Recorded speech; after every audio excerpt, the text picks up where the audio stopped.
Hey everyone, Sue here from 1A Auto, and today I'm working on a 2001 Ford Focus with a 2.0 dual overhead cam, and I'm going to show you how to change the valve cover gasket. So we're going to remove the plug wires, I'm going to remove the throttle cable and the cruise control cable. If you look back here, this cable is held on with this little C-clamp. It's like a C-clip, lock clip. A pair of needle nose, I'm going to grab onto that, just pull it out, see? Place it someplace safe. And then all you gotta do is just pull this off that pulley. A little piton.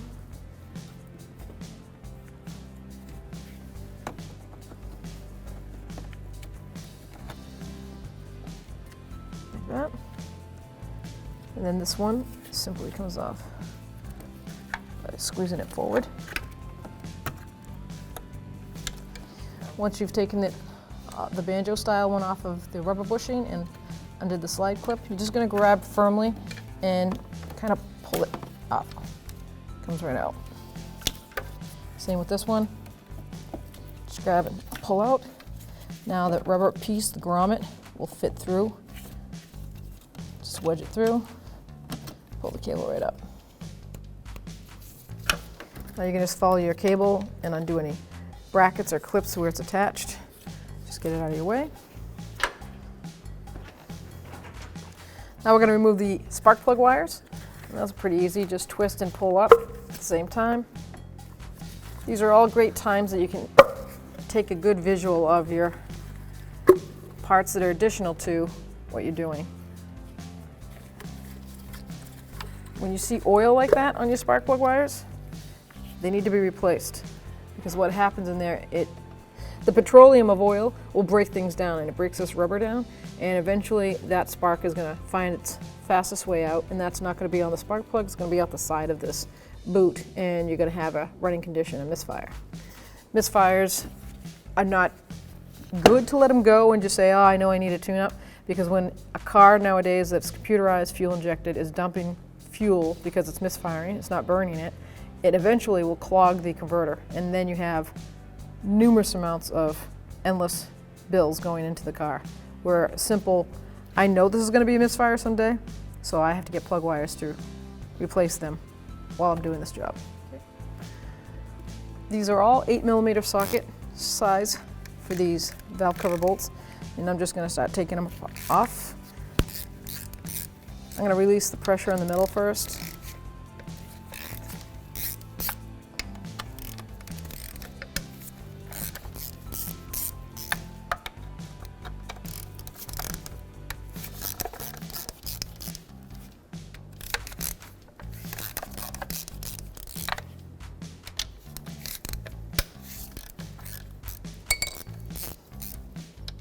We have, looks like one vent hose to take off.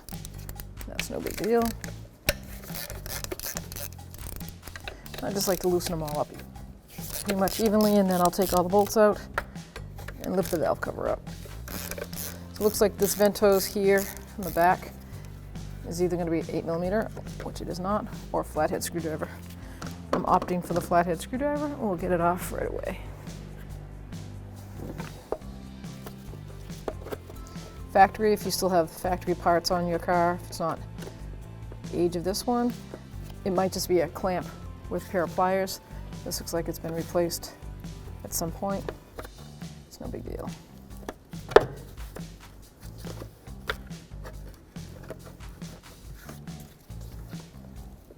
Just make sure that stays clear back there, and now we can take the bolts off the rest of the way.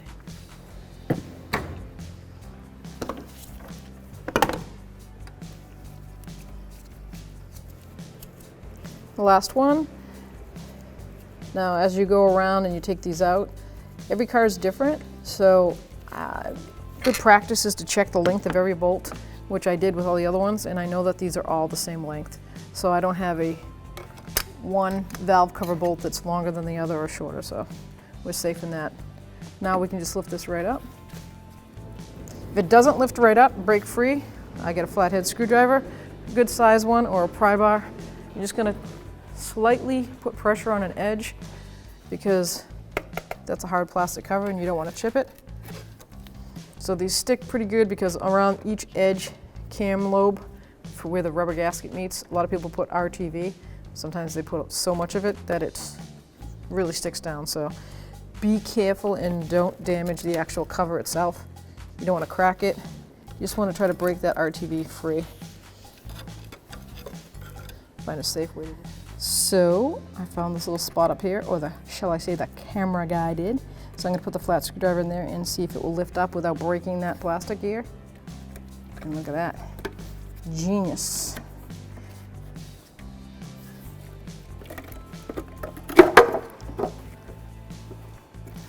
Let's lift her up. Notice I didn't flip it on top of that engine because of all the road grime that's in there. You don't want that going inside your top head cams, head of your engine. So definitely take it aside before you tip it up. So here we have the valve cover. The first thing I'm going to do is take the old gasket off.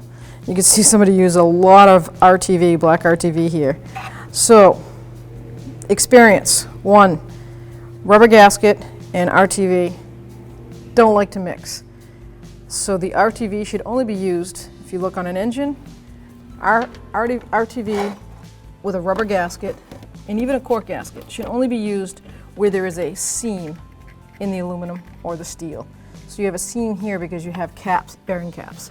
So you put a dab there, there, there, and there, like 1/8 of an inch, and that's it.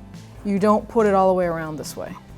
This is not the proper way. If you buy the correct gasket and you torque the cover to the manufacturer's specifications, you do not need to put RTV all the way around. So this actually expands the rubber sometimes and causes damage. So, and it also makes it so it's harder for the next person because now I have to clean all the silicone out to do this job properly. I'm going to take a small screwdriver, pull out the valve cover gasket, which is a one-piece system. It goes all the way around. You see what I mean by the RTV is holding it in there? That's not a proper way to put this gasket in. You should only have sealant here and here, dabs, where the seams meet. If you had a split head and there's a seam here, put the RTV there also. So wherever there is a seam on the surface, and that seam I mean by where the two pieces of metal meet.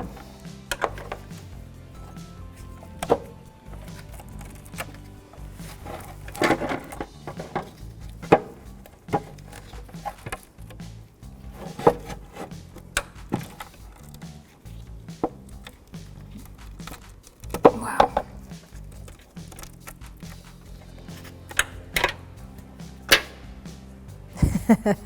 So more is not always better.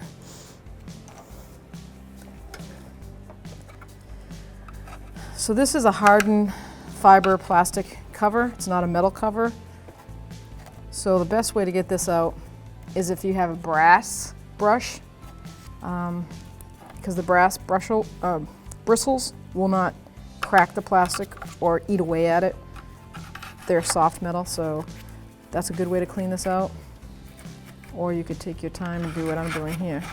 I'm going to run a small screwdriver along inside the channel and see if I can get all of this out of here. Then I'll put it in a parts cleaner that I have.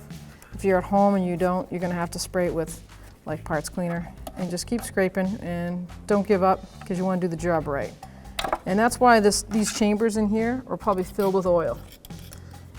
So people were thinking, oh, the rubber gasket wasn't sealing, so they probably took it apart and they just filled this with RTV along the tracks here so that the oil would stop going in there. And as you can see, it didn't work. So more than likely, they didn't have the proper torque specs for this, and they over-torqued it. And when you over-torque something, it actually squeezes the gasket flatter, which can make oil go past it.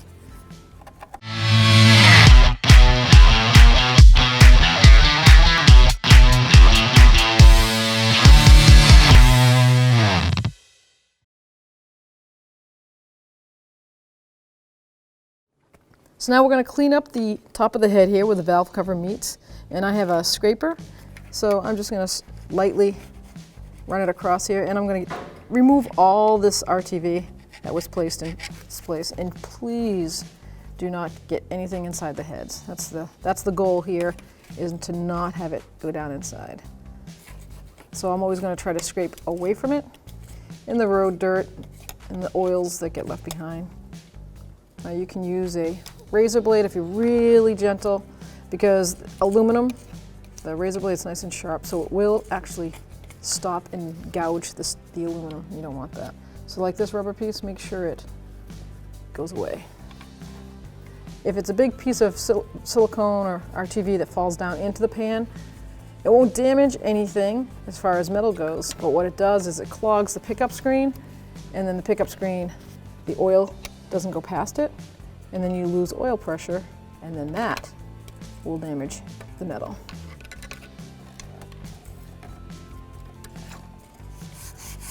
So here I have a piece of like emery cloth, and it's 400 grit, so it's not too coarse. And I'm just gonna clean the surface because I want a smooth surface for my new gasket. So I'm gonna do this all the way around the whole top of the head here where the cam cover meets. So to clean up that mess, I'll take a clean rag, spray some parts cleaner on it, and just re-wipe after that I've sanded to pick up any grit and make it a clean, smooth surface. I'm gonna do that all the way around until I get a nice surface, then I'll install the valve cover. All right, so now if you don't have a parts cleaner, obviously it's not something you would carry. This is parts cleaner. What I would do is I'd spray in here, and here's that brush I was talking about. And I would just work this back and forth. You can see how it just slowly eats up the RTV, the rubber gasket. You want all of it gone, which I've already done. Make sure you get it out of the actual grooves where the gasket sits. You don't want anything interrupting this proper seal. So clean that part, and then clean all the grub out of here. So how clean it is on the surface for looks, that's up to you.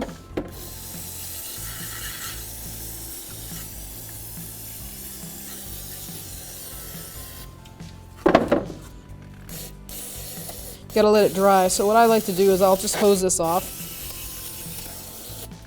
and then let it dry, blow it dry with the air gun or air dry.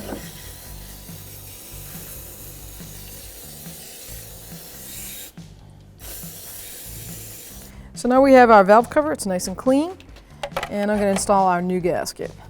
So I'm gonna start down here. You can see the pattern, how it has the inverted down here, and then the exverted half loops for the half moons. You see how it's curved? It's pretty simple to figure this one out. Just tap it down lightly, follow it around, and there's a little notch right there. Make sure that goes right in that groove. You're gonna end up going back around, confirming everything a couple of times. It's just like cutting wood, right? Measure twice before you cut. You don't want this gasket just thrown in there, because if it folds over, you're gonna have a mess.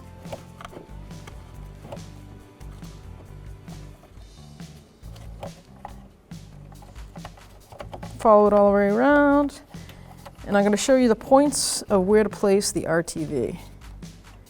Not like the last person. That was a mess. That took some time to clean. And it will pop back out. So I like to just level it firm down. There's notches right here and there, there, and there. Make sure it's all down in place. It feels good. Now I'm going to get the RTV. So I'm gonna, because it doesn't have like a funnel piece on it, I'm gonna put it on the end of my screwdriver, about that much. I'm gonna place it right where I want that RTV. Right on the cam cover, right there. There's 4 places to put it because it's a dual cam. If you have a single cam, you're just going to do it twice on the cam cover.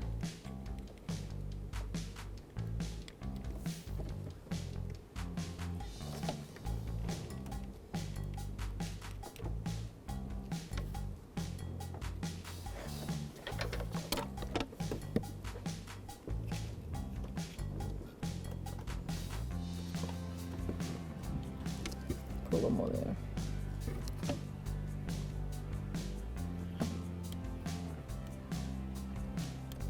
Okay, And you only get a few minutes, like 5 to 10 minutes, before that starts to congeal.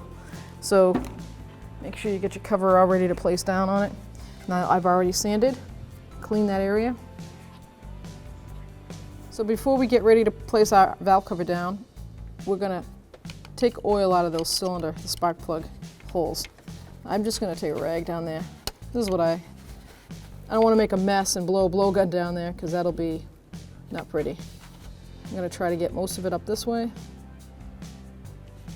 If you have a little vacuum system that you can put down there, not like a car vacuum, but an actual liquid vacuum, go ahead and use it. But mostly you probably won't have that, so I'm just gonna use a rag and a screwdriver. Wherever there's oil, try to soak it up. And then once we know it's soaked up, you can feel free, as long as the spark plug is tight, to spray some parts cleaner down there and a rag over it and just give it a little bit of shot of air if you have some. If not, let it evaporate in time. So I'm gonna get another rag, find a clean spot or something.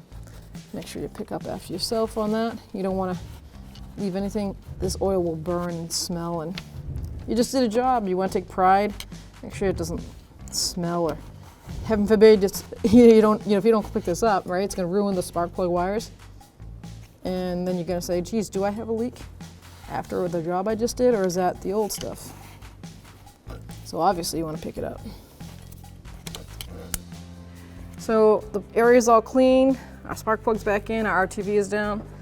Now I'm ready to place this valve cover right back in the spot. Push it down firmly, and then we have all the bolts. And they're all the same length, so.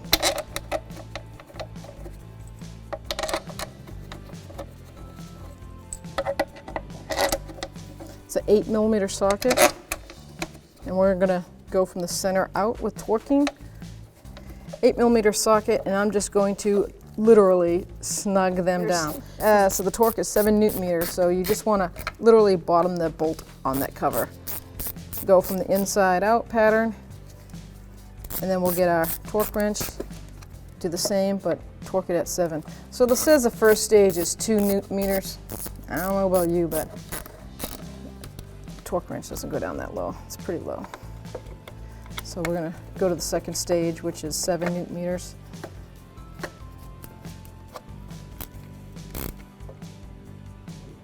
Okay, 7 Nm, 8mm socket.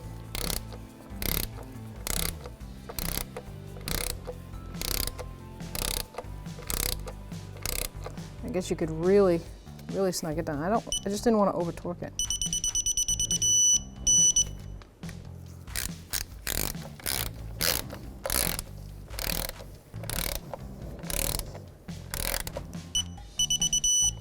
The reason why they go from the center out on things with gaskets is that you're pushing everything outward.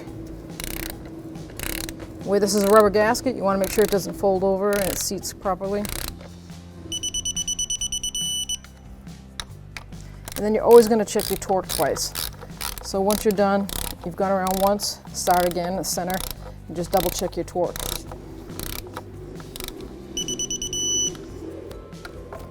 And always try to keep the same pattern. So if you have to write it down, write it down. Some places, some parts on cars, they have a schematic already for you. This one didn't, it just said from the center out.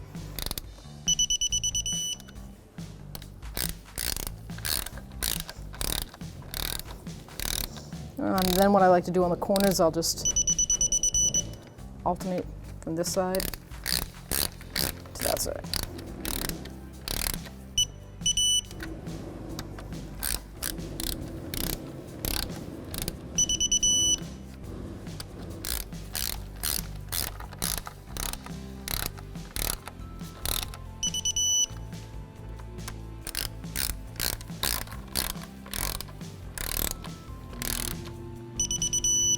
Okay, so we're going to start again real quick. Center. Make sure we get nothing out of it.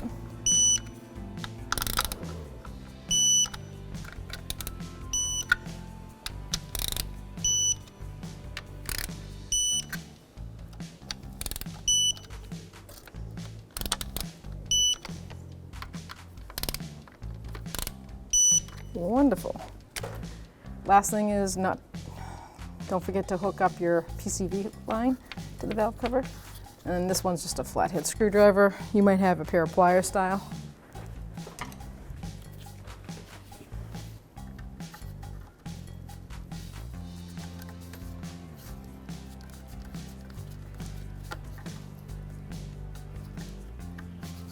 Kind of snug it down, it's kind of stripped.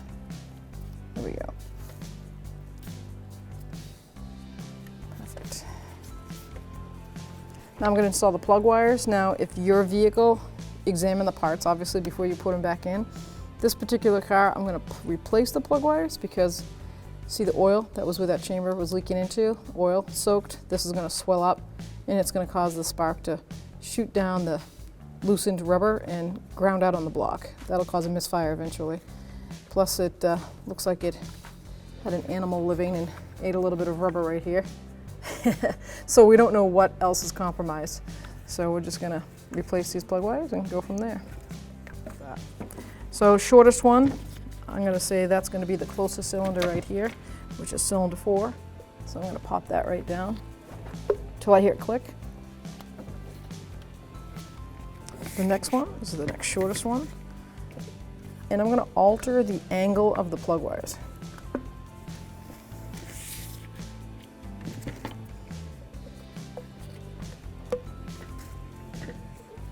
Then cylinder 1. Now we're going to come over to our coil. And this one has been marked for us, so that's nice. If you didn't have one that's marked, then mark it on a piece of paper. Some people put a Sharpie on the back of the wires here. They follow it and trace it, place 1, 2, 3, 4. This one has been done. See how it says 4 here, 2 there. They marked it with lines, a single one line there. They got a lot of silicone on that end, so I don't have to add any. So here we have number 4. That's the shortest one. That's going to go right here. Push it down. Cylinder 3 is right here, and I'm going to run that wire over. Click it in. Cylinder 2 is going to run down to the back here. And then cylinder 1, I'm going to run it right through here. Now this package came with the new plug wire clips. It's pretty important to keep your plug wires separated and not overlapping and touching. In the old days, they told us that that would actually interfere with the spark. So I'm gonna bring this underneath, keep it separated.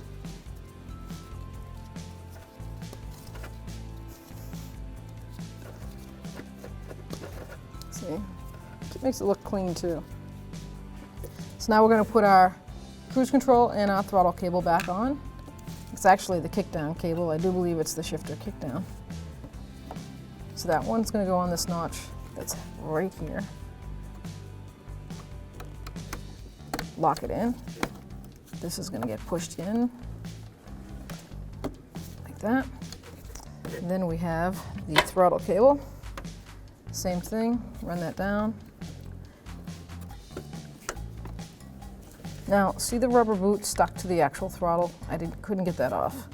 So I don't want to damage it. So I'm actually going to get some silicone spray.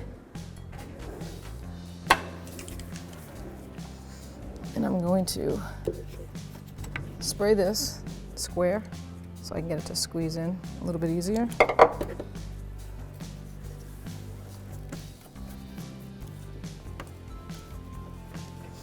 Flathead screwdriver to help.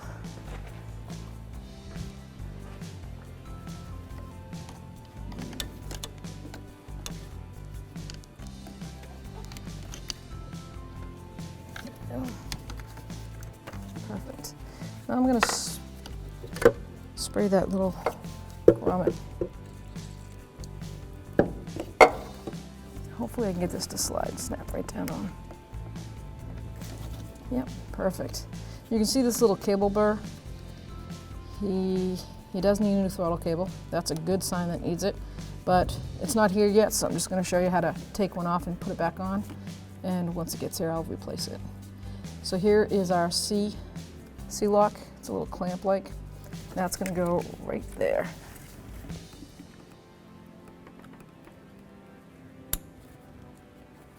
Good to go. Thanks for watching. Visit 1aauto.com, your place for DIY auto repairs, for great parts, great service, and more content.